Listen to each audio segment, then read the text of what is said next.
one of the things that I've done just recently is had a number of town hall meetings about this economic recovery bill, and I can assure you I got lots of feedback, and that's what the Populist Caucus is trying to do, is give voice to those concerns in a meaningful way. So at our organizational meeting, we're going to be talking about whether we're going to try to shape some of the tax policy going forward, especially with some of the financial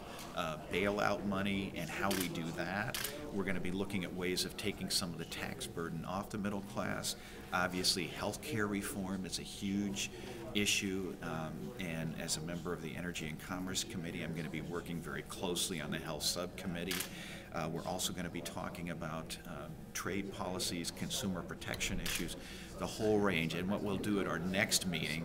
which is the first meeting after our founding meeting, is talk about where we want to make our first big splash as a caucus, and so that'll be up to the membership, and when we come together,